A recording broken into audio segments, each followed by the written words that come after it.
Hello everyone, कैसे हो आप सब। आई होप आप ठीक होंगे। कल हमने पढ़ा था लक्ष्मीचंद तक, जो कि चंद शासक का 46वां शासक था।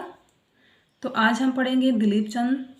दिलीप चंद है 47वां शासक, जो कि इसका जो शासन काल रहा 1621 से 1624 तक रहा, और इसको कुकरेती ब्राह्मणों का पुनर्जन्म माना जाता है।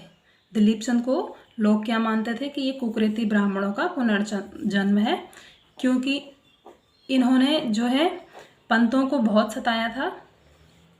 तो कुकरेती ब्राह्मण की जब मृत्यु हुई थी तो उसने ये प्रण लिया था कि जब मेरा अगला जन्म होगा तो वो यही हो और मैं इनको भी ऐसे ही सताऊं जैसे इन्होंने मुझे सताया था, है ना। तो दिलीप चंद को ही उसको माना जाता है कि ये उसी ब्राह्मण का जो पुनर्जन्म है, क्योंकि इसने दिलीप चंद ने कुमाऊं में पंतों को बहुत सताया तथा उनके नेता जयतराम पंत को रखाया था, है ना। तो उनको बहुत सताया था इसने, तो इसीलिए वो ये मानते हैं कि हमने जो है पहले उन ब्राह्मणों को बहुत सताया था, तो अब ये राजा के रूप में हमें सताने के लिए वापस आ गया।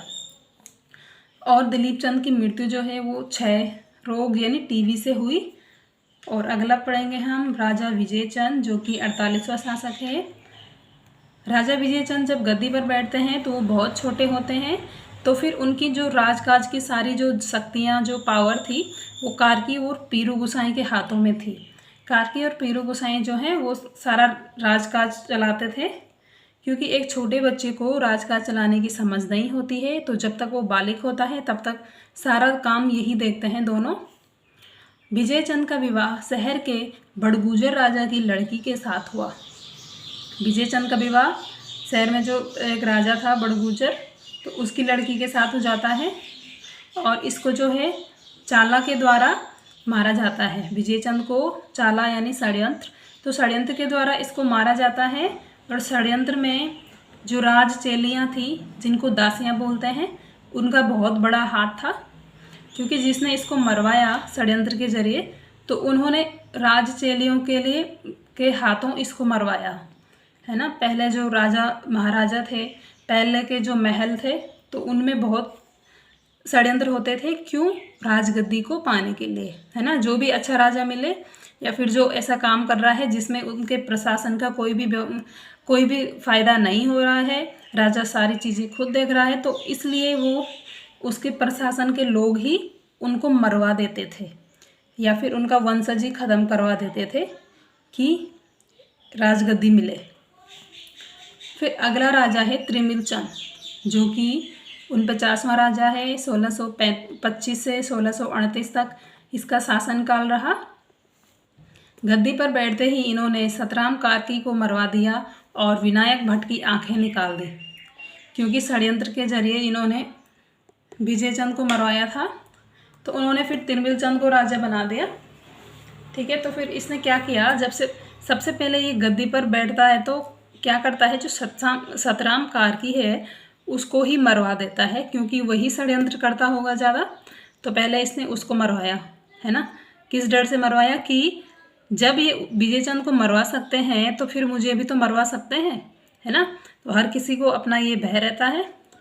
तो इसने पहले उसे मरवाया और फिर विनायक भट्ट की आंखें निकाली, मतलब जो जो ये मिले रहे होंगे षड्यंत्र में, तो पहले इसने उन्हीं का सफाया करना शुरू किया। क्यों? अपने लिए, ताकि मुझे इनसे खतरा ना हो, है ना। षड्यंत्र रोकने के लिए रसोई दरोगा नामक पद का नियुक्ति की इसने त्रिमिल चंद ने, है ना। रसोई में भी एक दरोगा जो है उसकी नियुक्ति कर ली, क्योंकि रसोई में जो राज परिवार के लिए खाना बनता था, राजा के लिए खाना बनता था, तो उसको ये रसोई दरोगा सबसे पहले ये टेस्ट करता था। अगर खाना ठीक है तो फिर आगे वो राज परिवार को देते थे, है ना। क्योंकि इसको ये डर था कि जो षड्यंत्रकारी हैं उनको तो मैंने मरवा दिया, पर रसोई से भी कोई बाहर से दासियों के हाथों खाने में कुछ मिला के मुझे मरवा न दे, इसीलिए इसने इस पद का जो है इस नियुक्ति की थी। और इसका जो सेनापति था वो था गणयुड्डा, ठीक है। तो आज हम इतना ही पढ़ेंगे, 49 शासक कवर हो गए हैं, ठीक है। अगला है बाज बहादुर चंद। तो उसके बारे में बहुत सारा है पढ़ने के लिए, तो उसको मैं आपको नेक्स्ट वीडियो में पढ़ाऊँगी।